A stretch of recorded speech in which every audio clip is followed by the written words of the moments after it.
السلام عليكم. مرة بدو waxaad maqasheen data waxay ugu xareysan tahay cloud-ka, Google Drive, Dropbox iyo waxa la mid ah. Yacni tusaale yar xogtaadii, sawiradaadii, faylashaadii oo aad ku kaydsanaysid Gmail-kaaga waliba qaabab sidii fayl u kala habaysan oo kale. Haddaba si u samayn karna taas oo kale. Hore aan ka galno. Waxaan isticmaalaynaa maanta waxa loo yaqaano Google Drive. Google Drive aslan hadda maqasheen sawirkiisa sidan ayuu ogyahay. Logadaas mid kale weeyaan. haddaba sidee u adeegsan karnaa qaabkee loo maraa maxaa la sameeyaa haddaba markaan soo galno google.com soo galno qaab kala duwan ayaan u gali karnaa inaan markaan soo galo google-ka aan ku dhufto dhibcaha faraha badan ee profile-ka u dhow markaan ku dhuftaan ka doorto Google Drive sidaasna wuxuu ugu geenayaa drive-ka gmail-ka ku rakiban oo ii bannaan yahay 15 GB meeshaan ay bannaan tahay yani 15 GB ilaa data gaaraysa ayaan ku kaydsan karaa qaabka ee loo soo gali karo waa kaas qaabka kale u soo gali karo waxa weeyaan inaan toos meeshan ku qoro drive.google.com inaan ku qoro intaan iraahdo sidan uu iga soo baxaya ama waxaan samayn karaa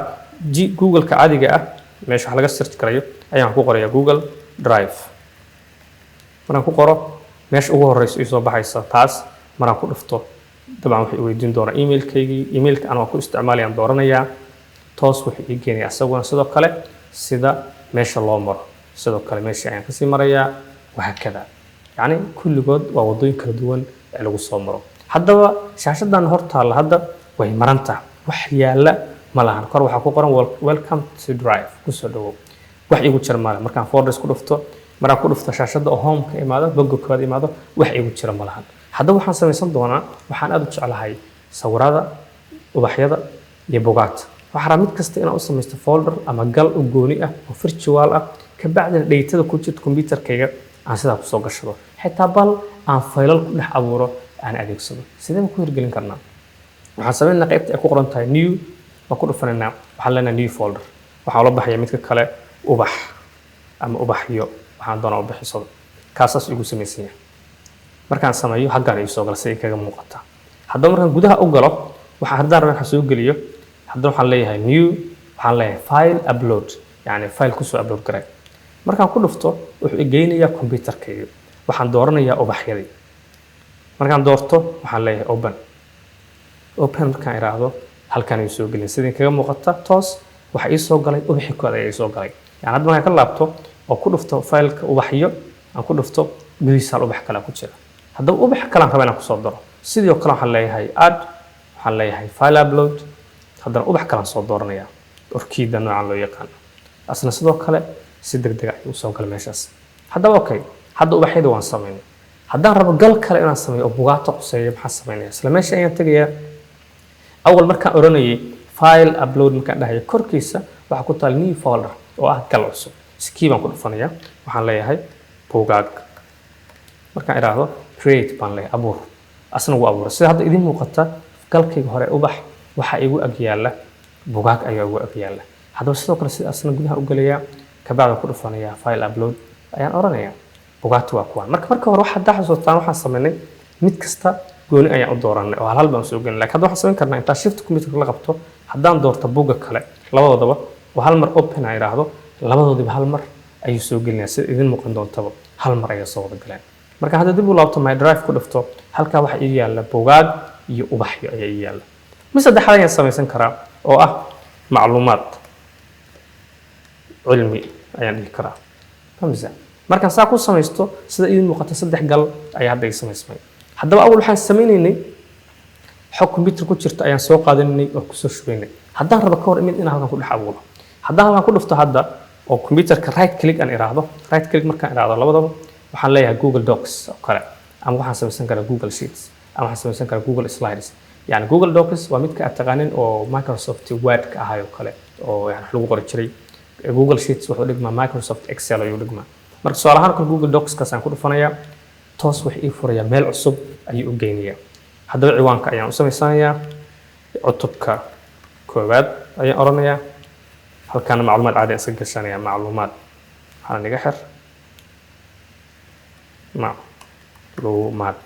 marka hadda intaan koobiysanayaa intaasaan iska badbadinayaa si ay igu ekaato in qof wax qortay camal oo kale aan ahay galkii markaan saan u qorto on save garaysto haddaan soo laabto oo ku soo laabto gal meesheedii hore ee filekii aan galo macluumaad cilmi gudihiisa sida idin muuqato waxaa ku dhex samaysman cutubka koowaad file ay ku qoran tahay ama gal ay ku qoran tahay ayaa ku dhex jira haddaba saas oo kale marka hadda aan ka tago computerka iska laabo oon baxo oo beri soo laabto ama taleefankayga galo halkaas ayaan shaqada kasii wadan karaa sidaas si lamida gal kale oo asna waxaan ku dhex abuuran karnaa Google Sheets oo asna xisaabaad iyo wax la mid ah yani waxaan rabaa inaan xisaabsado macluumaad baan rabaa inaan xisaabsado xisaabaad ayaan u bixinayaa يعني كل واحد والله سيقرأ قرحين كلا حاجانا كوينين كلا يعني بولد كده فرت وينيه حاجانا كل حسابا سويسن كروح نلاقي هاي صدق